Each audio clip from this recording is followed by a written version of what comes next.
राधे राधे भाइयों, कैसे हैं आप लोग। उम्मीद है बहुत अच्छे होंगे। सबसे पहले तो मैं आपको बता दूं कि मैंने परसेंटेज का 5 वीडियो डाल दिया है। पार्ट 1 से लेकर 5 तक एकदम जीरो लेवल से बताया है। जितने भी स्टूडेंट्स हैं एक बार ज़रूर आकर देख लें। तो मैं अभी वीडियो रात को बना पा रहा हूँ, ठीक है दोस्तों, इसलिए मैं थोड़ा धीरे बोलता हूँ ताकि आप लोग के पास ज़्यादातर जितने भी बच्चे हैं उनके पास साउंड पहुँच जाए सबसे पहले। तो आज मैं लेके आ गया हूँ रीजनिंग का पार्ट नंबर 32। अगर 31 नहीं देखे हैं दोस्तों तो एक बार ज़रूर देख लीजिएगा, और इस चैनल को नहीं देखे तो इसको ज़रूर देख लीजिएगा दोस्तों। चलिए पहला प्रश्न चलते हैं। पहला प्रश्न क्या कहता है दोस्तों, सिंपल सा एकदम सवाल है, बहुत ही अच्छी सवाल है। देखिएगा, हमेशा से एग्ज़ाम में पूछा जाता है। पहला सवाल पढ़िएगा और अच्छे से पढ़िएगा, चूँकि कॉन्सेप्ट नहीं समझिएगा दोस्तों तो आपको सवाल समझ में नहीं आएगा। ये रीजनिंग है और रीजनिंग में थोड़ा बहुत दिमाग लगाना पड़ता है, एक्स्ट्रा दिमाग लगाना पड़ता है दोस्तों, तभी जाकर रीजनिंग सॉल्व होता है। चलिए पढ़ते हैं। सवाल कहता है, एक विशिष्ट कोड भाषा में, माफ़ कीजिएगा, एक विशिष्ट कोड भाषा में बैड को 7 लिखा जाता है तथा सैप को 9 लिखा जाता है। इस कोड भाषा में बैन को किस प्रकार लिखा जाएगा। दोस्तों एकदम इजी सवाल है, कुछ नहीं करना है, देखना है, सब सिंपल सा है, कुछ नहीं होगा, एकदम देखते जाइए। देखिए बैड है एक, दूसरा क्या है दोस्तों, सैप है, तीसरा बैन, इसी को बताना है। बैड को कितना लिखा है, 7। आखिर कैसे लिखा है ये ध्यान देना है। बैड सबसे पहले यहाँ पर नंबर देख लेंगे कि सबका डिजिट कितने नंबर पे आता है। जितना भी अल्फ़ाबेट है उसका देखेंगे डिजिट कितने नंबर पे आता है। तो बी का जो डिजिट होता है वो कितना होता है, 2 होता है। सिंपल सा बात है, ध्यान से देखिए।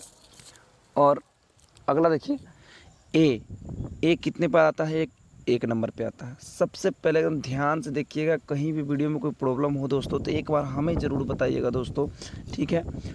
डी, डी कितने नंबर पे आता है, डी आता है आपका 4 नंबर पे। सिंपल सा बात है।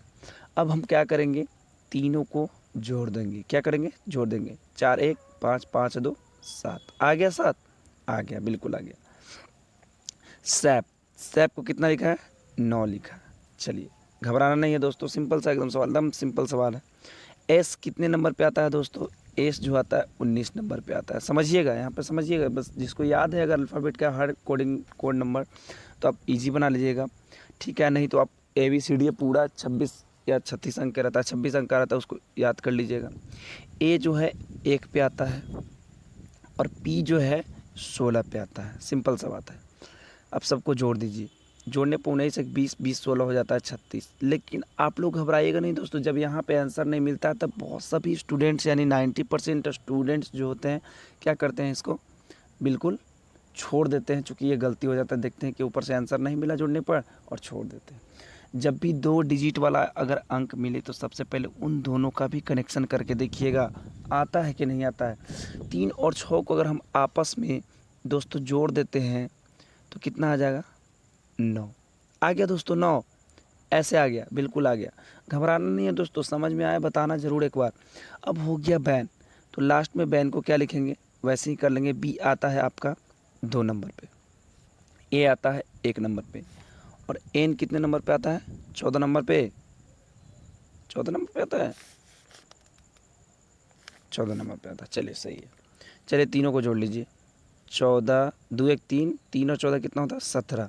जब भी 2 डिजिट वाला आएगा अंक, सिंगल अंक आएगा तो उसको नहीं जोड़ना है। जब भी 2 डिजिट वाला है तो इसको भी आपस में कनेक्शन कर लीजिएगा, यानी कि इसको भी हम जोड़ लेंगे दोस्तों। शुरू से जो हम करते आ रहे हैं उसी करेंगे दोस्तों। जोड़े हैं तो जोड़ेंगे ही। 7 और 1 कितना हो जाएगा, 8। कितना हो जाएगा, 8। 8 किस ऑप्शन में है मेरे दोस्त, ऑप्शन नंबर ए में है। ऑप्शन नंबर ए आपका बिल्कुल क्या हो जाएगा, सही हो जाएगा। अगर बताइएगा कहीं से भी ज़रा सा भी अगर आपको तकलीफ़ होती है, कहीं से डाउट होती है तो एक बार ज़रूर बताइएगा, एकदम कमेंट बॉक्स में छाप दीजिएगा, बिंदास। कोई भी दिक्कत हो तो बताइएगा। चलिए अगले सवाल पर चलते हैं। नहीं समझ में आए तो एक बार ज़रूर बताइएगा दोस्तों, और समझ में आए तो वीडियो को लाइक कर दीजिएगा, शेयर कर दीजिएगा। जितने भी व्हाट्सएप, टेलीग्राम, जितना जहाँ जहाँ जो भी ग्रुप है आपका वहाँ पर से शेयर कर दीजिएगा। अगला क्वेश्चन बहुत ही ज़बरदस्त क्वेश्चन है दोस्तों, मिसिंग नंबर से है, अच्छे से ध्यान से देखिएगा। दिए गए विकल्पों में से लुप्त संख्या ज्ञात कीजिए। चलिए, आखिर 6 4 2 0 को क्या किया है कि 10 आए। 10 8 6 2 को क्या करे कि हमारा 24 आ जाए, और 14 4 12 10 को क्या करे कि हमारा प्रश्नवाचक चिन्ह की जगह पे आ जाए। अगर जो हम ज़रा सा कहते हैं कि रीजनिंग में हमेशा एक्स्ट्रा दिमाग लगाना पड़ता है दोस्तों, तो बहुत सारे स्टूडेंट कैसे कैसे गुना भाग करके जैसे तैसे गलती करके ऑप्शंस गलती ला देते हैं। किसी भी तरह से ऑप्शंस लाना रहता है दोस्तों, आप गलती कर देते हैं। नहीं, कुछ नहीं करना। क्या करें कि हमारा 10 आ जाए? सबसे पहले हम जोड़ से स्टार्टिंग करते हैं। क्या करते हैं? जोड़ से। उसके बाद जोड़ से नहीं होता तो घटाओ, घटाओ से नहीं होता तो गुना, गुना से नहीं होता तो भागा करते हैं। यानी यही 4 डिजिट से आपका ये सवाल सोल्व होता है दोस्तों। चलिए जोड़ते हैं। 6 और 4 कितना होता है? तो 10। 10 और 2 कितना होता है? 12। और 12 में जीरो जोड़ेंगे तो 12 ही आएगा। आ गया 12। बस इसको घबराना नहीं है दोस्तों। 12 है तो इसका मतलब ये नहीं कि आपका आंसर गलत हो गया, कुछ नहीं। देखिएगा ध्यान से, कुछ नहीं किए, ध्यान से देखिएगा। 12 को हम क्या करें कि हमारा 10 आ जाए? तो सभी लोग कहेंगे कि सर इसमें से 2 माइनस कर लेंगे। बिल्कुल बिल्कुल कर लेंगे, तो आ गया 10। चलिए ये तो फर्स्ट वाला से सेटिस्फाइड हो गए, एकदम बिल्कुल संतुष्ट हो गए। चलिए सेकंड वाला को भी वैसे ही जोड़ के देखते हैं। 10 और 8 कितना होता है दोस्तों? 18। 18 और 6 कितना होता है? 24।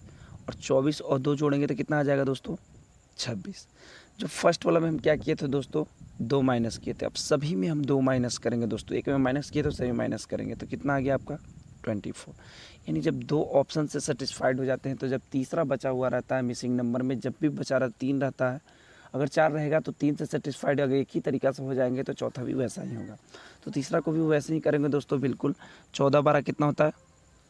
26। 26 10 कितना होता है? 36। 36 और 4 कितना होता है? 40। कितना होता है? 40। और 40 में से हम क्या कर लेंगे?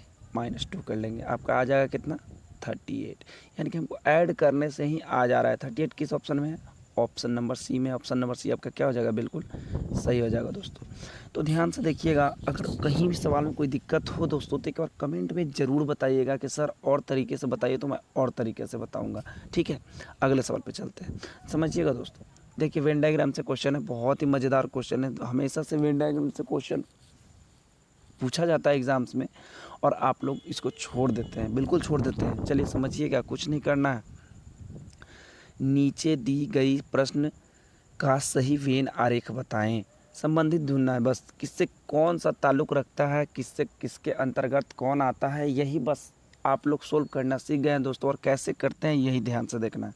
कहता है दिल्ली, श्रीलंका और एशिया, यही तीनों में अंतर्गत बताना है कि कौन किसके अंतर्गत आता है, कौन किससे संबंधित है और किससे कौन संबंधित है। चलिए दिल्ली, दिल्ली क्या है दोस्तों? भारत है, भारत की राजधानी है। क्या है? ये भारत में आ जाता है।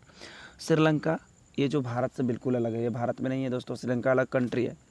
और ये जो एशिया है, एशिया में ये जो दोस्तों आप बहुत सारे देश आ जाते हैं। श्रीलंका, दिल्ली, बहुत सारे देश आ जाते हैं। पाकिस्तान, शायद बहुत सारे आ जाते हैं। आप लोग जीएस पढ़ते होंगे तो आप लोग ध्यान से देख लीजिएगा एक बार।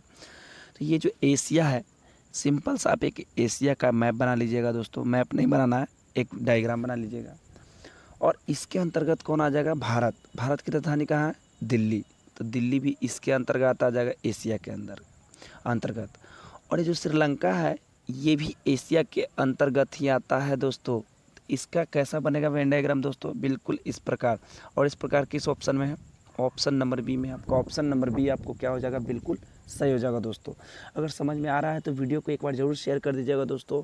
और जहाँ भी आपका ग्रुप है सभी जगह पे आप फेसबुक, इंस्टाग्राम, टेलीग्राम, व्हाट्सएप सभी पे आप शेयर कर दीजिए, ताकि जितने भी ग्रुप है आपका, जितने भी ग्रुप में जाए ये वीडियो, अगर उनको अच्छा लगे तो वो वीडियो पे ज़रूर आए।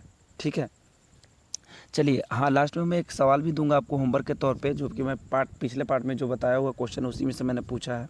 चलिए ये देखिए, सबसे ज़्यादा मोस्ट इम्पोर्टेंट क्वेश्चन, सबसे ज़्यादा ध्यान से देखिएगा। और इस सवाल को कम से कम 99% लोग गलत बना देते हैं। मैं खुद बना देता था गलत, लेकिन इसको बस एक बार समझ लीजिएगा, आप कभी नहीं भूलिएगा। समझिएगा क्या करना है, समझिए और पढ़िएगा। सबसे पहले सवाल को 2-3 बार पढ़िएगा, ऑटोमेटिक समझ में आ जाएगा। समझिए, कहता है एक स्त्री, समझिएगा कि और ये जब भी ब्लड रिलेशन से सवाल पूछे तो सबसे पहले अपने आप का रिलेशन जोड़ने लगिएगा। ठीक है, क्या कीजिएगा? अपने आप का रिलेशन जोड़िएगा। वो क्वेश्चन पे मत जाइएगा, सीधा अपने पर ले लीजिएगा कि मैं जो हूँ, मेरा जो संबंधित है, जो रिलेशन है उससे करेंगे तो जल्दी बन जाएगा दोस्तों। एक स्त्री है की ओर संकेत करते हुए रोहित ने कहा, वह मेरे पिता की पत्नी के पुत्र की पुत्री की बहन है तो वह स्त्री रोहित से किस प्रकार संबंधित है। स्त्री का मतलब ये वाला स्त्री नहीं, ये जो पुत्र की पुत्री की जो बहन है वो वाली स्त्री पूछ रहा है। बहुत सारे कन्फ्यूजन हो जाते हैं दोस्तों और क्या कर देते हैं, गलत बना देते हैं। तो समझिएगा यहाँ पे क्या कह रहा है, सवाल को समझना सबसे पहले समझना है। मान लीजिए कि आप वो हैं, आपकी जो मम्मी है, समझिएगा आपकी जो वह आप है, मैंने आप किसी की ओर इशारा कर रहे हैं, आप जो हैं मान लीजिए आप हैं, समझिएगा दोस्तों उसको कॉन्सेप्ट समझिए। आप हैं, वह मेरे पिता की पत्नी, आपके पिता की पत्नी, समझिएगा आपके पिता की पत्नी, समझिएगा आपकी माँ हो गई, के पुत्र, यानी पुत्र जैसे अगर एकमात्र पुत्र पूछता है यहाँ पे, समझिएगा यहीं पर समझने वाली बात रहता है के पुत्र, यानी पुत्र आपका भाई भी हो सकता है या तो आप भी हो सकते हैं, समझिएगा। अगर एकमात्र पूछता है यहाँ पे पत्नी के एकमात्र पुत्र, तो समझिए कि एकलौता, यानी कि सिर्फ और सिर्फ आप होते दोस्तों। लेकिन यहाँ पे एकमात्र नहीं पूछा है, पूछा क्या है, पत्नी के पुत्र, यानी कि या तो आप भी हो सकते हैं और आपका भाई भी हो सकता है।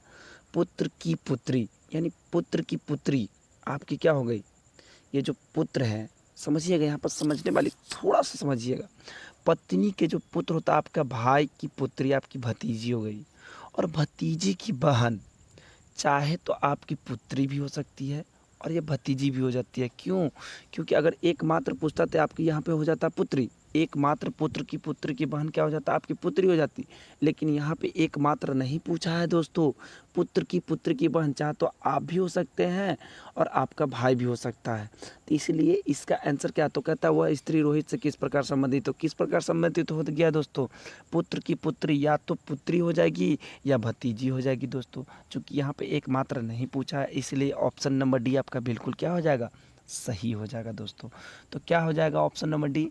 उम्मीद है दोस्तों कि इस प्रकार का सवाल, ऐसा सवाल जब भी पूछेगा, सिर्फ ब्लड रिलेशन का सवाल जब भी पूछे तो वो अपने आप पर ले लीजिए और वो सवाल क्या हो जाएगा आपका बिल्कुल सही हो जाएगा। दोस्तों अगर समझ में आ रहा है तो वीडियो को एक बार ज़रूर लाइक कर दीजिएगा दोस्तों। जहाँ से भी आप देख रहे हैं वीडियो एक बार ज़रूर जय हिंद बोल दीजिएगा, एक बार ज़रूर बोल दीजिएगा नमस्ते, सत श्री अकाल जो भी बोलते हैं।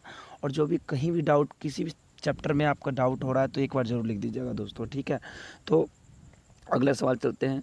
और ये देखिए, ये सवाल जो है मैंने बोला था कि आपको होमवर्क दूंगा, तो ये सवाल जो है आपका होमवर्क के तौर पे है और इसका आंसर आपको पार्ट नंबर 31 में मिल जाएगा। तो मुझे उम्मीद है आप आंसर देखने की आपको ज़रूरत बिल्कुल नहीं पड़ेगी दोस्तों।